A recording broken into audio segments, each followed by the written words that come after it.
Think about the last time you said yes while your stomach was physically turning. Maybe it was a last-minute favor for a friend who never asks how you are, or staying late at a job that doesn't see your value. You smiled, you were kind, but as you walked away, you didn't feel like a good person. You felt hollow. You felt like you were leaking energy through 1,000 tiny pinpricks.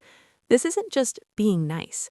It's a slow-motion disappearance act, and today we're going to look at exactly what it's costing you and why your kindness might be the most dishonest thing about you. Most people tell you that people-pleasing is a confidence issue.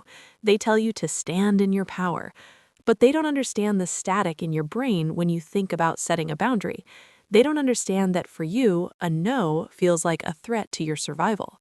By the end of this video, you'll understand why your brain has convinced you that being invisible is the only way to be safe, and the one specific, silent shift that can bring you back from the edge of burnout without losing your empathy. We've been conditioned to view people-pleasing as a virtue. We call it empathy. We call it being the glue of the family. But in psychology, there is a much darker term for this: fawning. Fawning isn't a personality trait, it's a trauma response. It's what happens when a child learns that the only way to stay safe in an unpredictable environment is to become an expert on someone else's mood. If you can anticipate their anger, you can diffuse it. If you can meet their needs before they even speak them, you can avoid the conflict. But here is the provocative truth.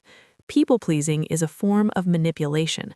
When you hide your true feelings to keep the peace, you are managing the other person's perception of you. You aren't giving them a choice to know the real you. You're giving them a curated version that you know they'll approve of. It's a safe lie. But lies, even the kind ones, have a weight, and you've been carrying that weight for decades. For the INFJ, this is amplified by extroverted feeling FE. Your brain is a high-definition radar for the emotional weather in the room. You don't just see that your partner is annoyed, you feel the pressure of it in your own chest. To stop the discomfort in yourself, you have to fix the discomfort in them. This leads to a phenomenon called self-silencing. You begin to outsource your identity. You become a chameleon, shifting your tone, your opinions, and your energy to match whoever is standing in front of you. The escalation happens when the door slam begins to brew.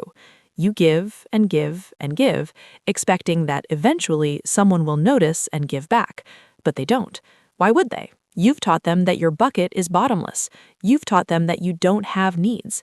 The resentment starts as a whisper. It turns into a cold, hard knot in your stomach.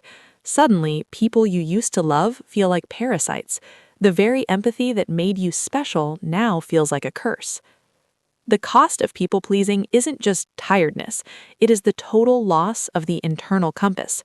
When you spend 20 years asking, what do they want, eventually you lose the ability to answer, what do I want? Here is your shift. Stop trying to be good and start trying to be real. Kindness is giving from a place of abundance. People-pleasing is giving from a place of fear. To integrate this, we use the 24-hour buffer.